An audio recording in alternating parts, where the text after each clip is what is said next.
bahwa seorang pendakwah, seorang manusia tidak boleh menganggap dirinya lebih tinggi derajatnya dibanding yang lain.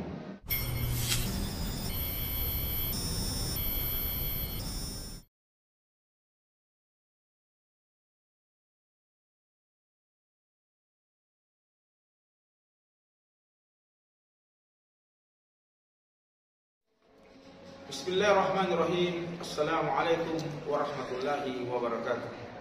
Alhamdulillahirabbil alamin. Allahumma shalli wa sallim wa barik ala sayyidina Muhammadin wa ala alihi wa ashabihi ajma'in, amma ba'd. Bersyukur kepada Allah Subhanahu wa taala dengan selalu mengucapkan alhamdulillahirabbil alamin, dan berselawat kepada baginda Rasulullah Muhammad sallallahu alaihi wasallam dengan selalu mengucapkan Allahumma shalli ala sayyidina Muhammad wa ala alihi. Ikhwan fillah, berawal dari seorang kisah seorang pemuda yang telah belajar agama bertahun-tahun dan kembali ke rumahnya, dan setelah itu dia minta izin kepada ayahnya untuk berdakwah ke negeri seberang. Namun sebelum dia berdakwah, ada tugas yang diberikan oleh ayahnya, yaitu adalah mencari orang yang paling rendah dibanding dia ke pasar. Maka dia menuju ke pasar mencari orang yang rendah derajatnya dibanding dia. Maka dia terus berjalan tetapi tidak menemukan. Akhirnya dia istirahat sejenak dan tiba masuk waktu sholat zuhur. Dan setelah sholat zuhur dia keluar dari masjid. Dia melihat seorang anak orang tua yang tidak sholat, dan terbersih di hatinya bahwa inilah orang yang rendah derajatnya karena dia tidak sholat. Namun setelah itu dia berpikir 5 menit, apabila orang tua ini sholat setelah ini, maka amalnya lebih banyak dariku karena dia sudah lama beramal, umurnya sudah tua. Maka dia tinggalkan orang tua ini. Dia terus mencari lagi orang yang paling rendah derajat. Dan setelah itu dia menemukan anjing.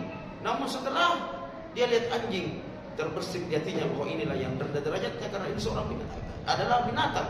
Namun setelah itu dia berpikir lagi sesaat bahwa anjing ini di akhirat kelak tidak akan mempertanggungjawabkan apa yang diperbuatnya di dunia ini, sedangkan saya adalah manusia akan mempertanggungjawabkan segala perbuatan saya di muka bumi ini. Dan dia pulang ke rumahnya dan dia mengatakan kepada ayahnya, saya tidak menemukan orang yang rendah derajatnya dibanding saya.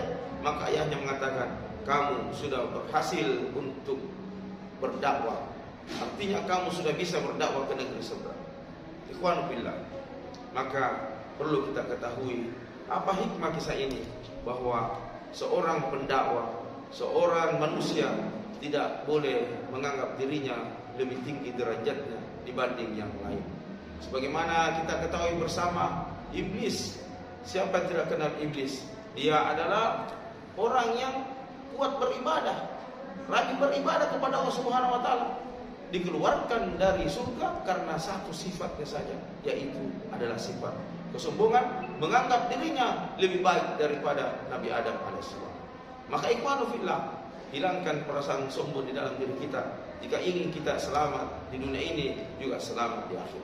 Sebagaimana Rasulullah sallallahu alaihi wasallam pernah bersabda dalam satu hadis mulianya, la yadkhul jannata man kana fi qalbihi mithqalu dzarratan min kibir. Tidak akan masuk surga apabila di dalam hatinya ada sifat kesombongan sebesar biji sawit saja. Maka kata seorang lelaki kepada Rasulullah sallallahu alaihi wasallam, ya Rasulullah, ar-rajulu innar rajulu yuhibbu ayyakuna thawbahu hasanah wa na'luhu hasanah. Qala innallaha jamil yuhibbul jamal.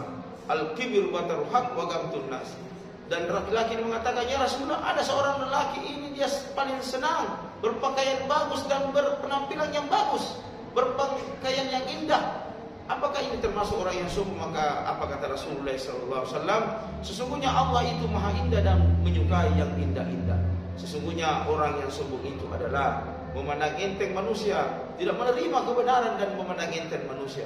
Maka ikhwan fillah, jangan sampai kita sudah rajin beribadah, ilmu kita sudah hebat, maka dengan mungkin ini yang bisa membuat kita menjadi angkuh dan sombong, memandang enteng orang lain, menganggap kita lah yang paling benar, di atas kebenaran hanya kita, yang lain ini adalah salah. Maka ini hati-hati, jangan sampai ibadah kita, sholat kita, sedekah kita, bacaan Al-Quran kita namun semuanya itu sia-sia. Kita masuk ke dalam neraka karena ada satu sifat yang ada di dalam diri kita, yaitu sifat kesombongan. Dan inilah sifatnya iblis, karena inilah yang pertama kali dikeluarkan dari surga karena sifat kesombongan ini.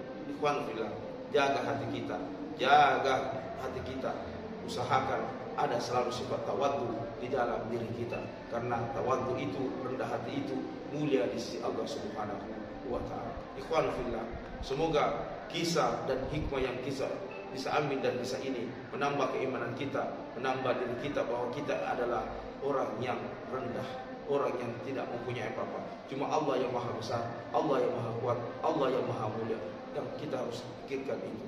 Ikhwan fillah, jika kita memandang orang tua, maka kita harus menganggap bahwa orang tua itu sudah banyak beramal. Jika kita memandang anak yang masih muda, kita menganggap dosanya masih kurang karena umurnya masih tua daripada kita, lebih tua daripada orang yang kita umurnya yang rendah itu.